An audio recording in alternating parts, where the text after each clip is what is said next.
ബാറൂക്കിന്റെ പുസ്തകത്തിൽ നിന്നുള്ള വായന 5-ാം അധ്യായം 1 മുതൽ 9 വരെയുള്ള തിരുവചനങ്ങൾ.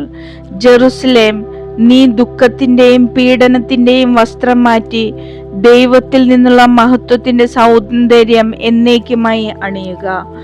ദൈവത്തിൽ നിന്നുള്ള നീതിയുടെ മേലങ്കി ധരിക്കുക. നിത്യനായവന്റെ മഹത്വത്തിന്റെ കിരീടം ശിരസിൽ അണിയുക. ആകാശത്തിന് കീഴിൽ എല്ലായിടത്തും ദൈവം നിന്റെ തേജസ് വെളിപ്പെടുത്തും. നീതിയുടെ സമാധാനവും ഭക്തിയുടെ മഹത്വവും എന്ന ദൈവം എന്നേക്കുമായി നിന്നെ പേര് വിളിക്കും. ജെറുസലേം, ഉണരുക, ഉയരത്തിൽ നിന്ന് കിഴക്കോട്ട് നോക്കുക. പരിശുദ്ധനായവന്റെ കൽപ്പന അനുസരിച്ച് കിഴക്കു നിന്നും പടിഞ്ഞാറ് നിന്നും ശേഖരിക്കപ്പെട്ട നിന്റെ മക്കളെ കാണുക.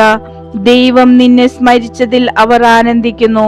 ശത്രുക്കൾ അവരെ നിന്നിൽ നിന്ന് വേർപെടുത്തി നടത്തിക്കൊണ്ടുപോയി. എന്നാൽ ദൈവം അവരെ സിംഹാസനത്തിൽ എന്ന പോലെ മഹത്വത്തിൽ സംവഹിച്ചു നിന്നിലേക്ക് മടക്കി കൊണ്ടുവരും. ഉന്നതഗിരികളും ശാശ്വത ശൈലങ്ങളും ഇടിച്ചു നിരത്താനും താഴ്വരകൾ നികത്തി നിരപ്പുള്ളതാക്കാനും ദൈവം കൽപ്പിച്ചിരിക്കുന്നു. അങ്ങനെ ഇസ്രായേൽ ദൈവത്തിന്റെ മഹത്വത്തിൽ സുരക്ഷിതരായി നടക്കും. ദൈവത്തിന്റെ കൽപ്പനയനുസരിച്ച് വനങ്ങളും സുഗന്ധവൃക്ഷങ്ങളും ഇസ്രായേലിന് തണലേകി.